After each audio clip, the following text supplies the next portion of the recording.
two types of people, the type that sleep right through it and the other ones who wake up and can't go back to sleep because they feel a little anxiety about it. Or I guess there's a third type that wakes up and is like, I got to go get video of this and see this firsthand. But of course, you always want to stay indoors with that lightning because you could get struck. Lightning can travel, 10 miles and it's as hot as 50,000 degrees Fahrenheit. So do keep that in mind. Look at the upper left-hand corner of your screen. Now, we were on this shot, what was it, 30 minutes ago or so? And it was coming down. There was loads of lightning, and the storm has since cleared and is making its way eastbound. Not fully, but for the most part. I'll show you that in just a second. And it'll be moving into Missouri. This is where we're going to see rounds of rain coming through all the way into the end of the week, and more thunderstorms here as well today, moving into tomorrow.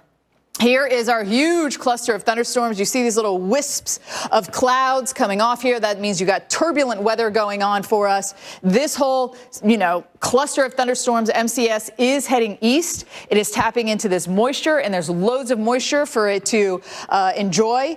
Showers and thunderstorms and very strong winds. We've already seen gusts to 60 miles an hour out of this thing, and it is still holding together. So there's Emporia, and we are in the light rain, but this heavy stuff where the red is, that was over Emporia when we were showing you that rapid fire lightning and very heavy rainfall. This is all driving east here. The highways are going to be wet 49. This is coming for you, so be prepared to see the weather go downhill as we go through the day. And the thing is, this doesn't super hold together as it crosses over to Missouri, but enough where you'll see some heavier rain and some lightning, and then we see everything really pop off again, the Intermountain West, and it's all just essentially going to be popping off and then moving through the plains and eventually into the Midwest as well.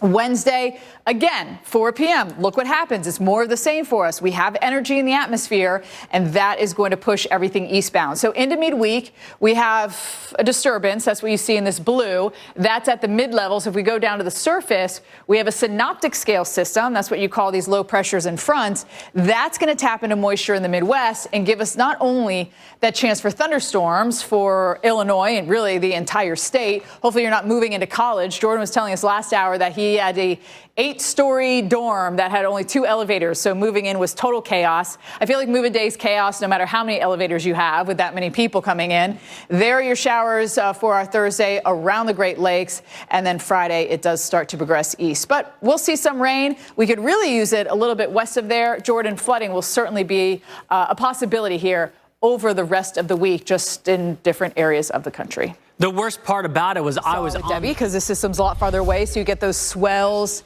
those nice smooth swells instead of that choppy insanity that we saw with Debbie. But here's a look at the path of the storm. Now, whether it goes right over Bermuda or not, we are going to be feeling the impacts of this. And as I was talking about last hour, what's super cool on Bermuda, and actually a lot of islands, is that the roofs are made out of a natural material that actually filters the rainwater, and then they keep all that water in cisterns to use throughout the year. And I know in the Caribbean, they also have cisterns that they use when these storms come through, and they hold all that water. Now, this is going up to a Category 2, 110-mile-an-hour winds. Could be a Category 3. Cat 3 is 111-mile-an-hour winds. Now, notice also it has 110. They don't do these hurricanes by 1 mile an hour. They do them by 5. So it would go 5 from that. So you're going 110, 115, it would jump up to, but 111 is technically a Cat 3. High pressure has been pushing this system. It's going to get picked up by this trough, just like a lot of people are doing as they're picking up their kids from school. That's essentially what's happening here. A lot of people are back to school. There is the pickup line, and there is the kid coming out of school. Dangerous rip currents along with those waves that Jim was mentioning that will be pumped out of this system. And so for today, it's not too bad. It's really as we get into our Thursday and really into Friday when you're going to start to see some of those high rip currents here along the East Coast, because even into Thursday, it takes time for these waves to travel. And then all of a sudden, boom, they're going to hit the coast on Friday. You're going to be like, what just happened? It's this system. Look, the entire East Coast feeling the effects from it. Of course, Bermuda will have high waves and probably some gusty winds and some rain as well. So if you see really even a yellow flag, I would be super careful. But red and double red is a hard no. Jordan, always swim by a lifeguard and call for help if you're in the water. Seriously. And you need it. Just scream for help. I know it's hard, but don't feel ashamed if you're having problems. Yeah. And welcome back to America's Morning Headquarters. Alongside meteorologist Jordan Steele and Jim Cantori, I'm meteorologist Stephanie Abrams. We have a swath of rain and storms, by the way, locked in across the central U.S. The storm started off in Kansas this morning. Today, we're going to see more develop here.